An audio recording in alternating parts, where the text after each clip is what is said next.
I would like to associate my delegation with the statements made by Maldives on behalf of the LDCs and by Antigua and Barbuda on behalf of G77 and China.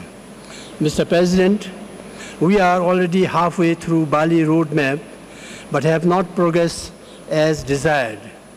We need firm commitments to limit the rise in global temperature well below 2 degrees and call for deep reduction in global emission.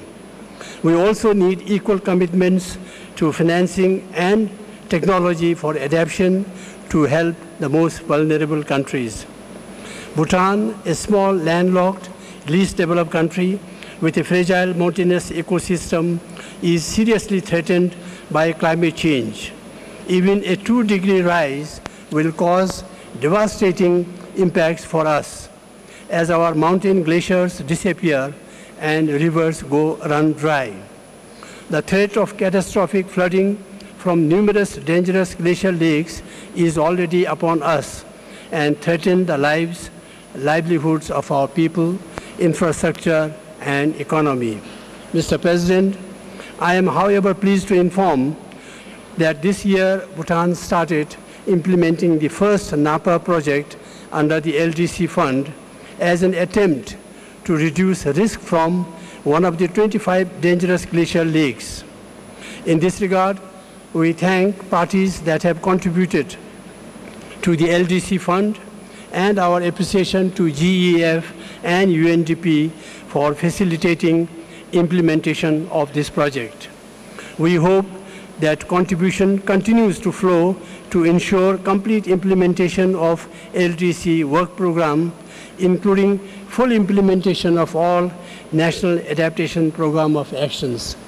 Mr. President, we are facing threats from climate change, even though we have not created the problem.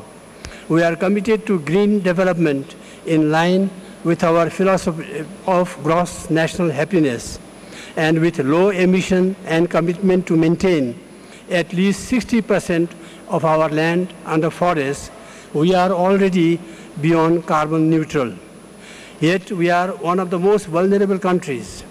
It is with great effort and cost that we maintain low emission and protect our forests for global benefits, but are highly disappointed that under present climate regime, there are no more incentives to increase emission and deforestation.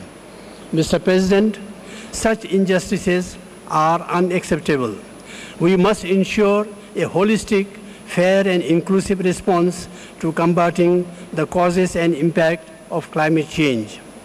REDD must include conservation and sustainable management of forests as an integral part of the mechanism if we are to prevent international leakage of deforestation through perverse incentives. Participation in the CDM must be regionally and sub-regionally balanced, and we need to facilitate greater participation of least developed countries through further simplification of the procedures. We hope that such imbalances and injustices do not continue in adaptation under a shared vision from Copenhagen. We believe that countries that are most vulnerable and contribute the least to global warming must be given priority for adaptation.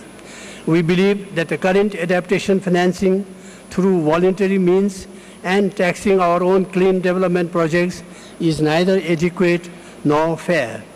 We need additional means of financing and should consider mechanisms that honor the principle of polluter pays to ensure climate justice and adequate adaptation funding.